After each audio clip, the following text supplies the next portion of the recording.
Sir, ഇവിടെ ബഹുമാനപ്പെട്ട അംഗം കണ്ണൂർ ജില്ലയിലെ ബോംബുമായി ബന്ധപ്പെട്ട ഒട്ടേറെ കാര്യങ്ങളാണ് വിശദമാക്കാൻ ശ്രമിച്ചിട്ടുള്ളത്. ഞാനതിൻ്റെ പഴയ ചരിത്രത്തിലേക്കൊന്നുമല്ല ഇപ്പോൾ പോകാൻ ഉദ്ദേശിക്കുന്നത്. പഴയ ചരിത്രം പരിശോധിച്ചാൽ എവിടുന്നാണ് ബോംബിൻ്റെ തുടക്കം എന്നത് നമുക്കെല്ലാവർക്കും അറിയാമല്ലോ. അറിയില്ലേ?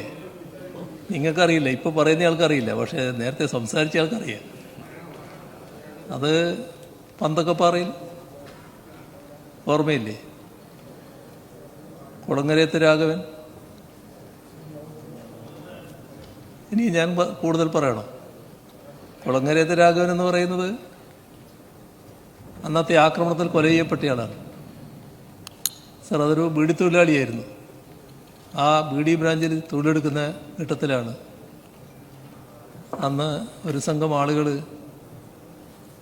ഈ ചെറിയൊരു ബാഗ് ഇങ്ങനെ തൂക്കിപ്പിടിക്കുന്ന ബാഗില്ലേ, ആ ബാഗിൽ ബോംബ് വിട്ട് വന്ന് അതിൽ നിന്ന് ബോംബെടുത്ത് എറിയായിരുന്നു.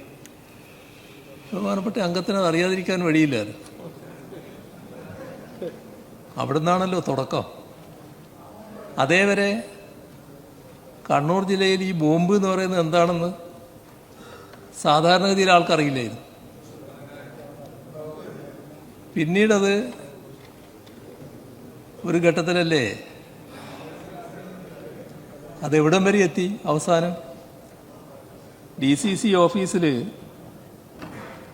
പലതരം ബോംബുകൾ പ്രദർശിപ്പിക്കുന്ന നിലയുണ്ടായല്ലോ. ഉത്തരവാദപ്പെട്ട മാധ്യമങ്ങൾ ചെന്നപ്പോൾ ആ മാധ്യമങ്ങളുടെ മുന്നിലാണല്ലോ ഇത് കാണിച്ചു കൊടുക്കുന്നത്. എന്നിട്ട് അവരാണല്ലോ റിപ്പോർട്ട് ചെയ്യുന്നത്. ഇത് പുക മാത്രം വരുന്ന ബോംബ്, ഇത് മാരകമായ ശേഷിയുള്ള ബോംബ്, 3-4 തരം ബോംബ് ഇങ്ങനെ കാണിക്കുകയായിരുന്നു. അത് DCC ഓഫീസിലായിരുന്നല്ലോ. ഇതിൽ നിന്നെല്ലാം കണ്ണൂർ ജില്ലയിൽ പഴയ കാലത്തിൽ നിന്ന് വലിയ മാറ്റം പിന്നീട് വന്നല്ലോ. ഇപ്പോൾ സമാധാനപരമായ അന്തരീക്ഷം പൊതുവെ നിലനിൽക്കുന്നൊരു ജില്ലയാണ് കണ്ണൂർ. ഇവിടെ സാധാരണ നിലയിൽ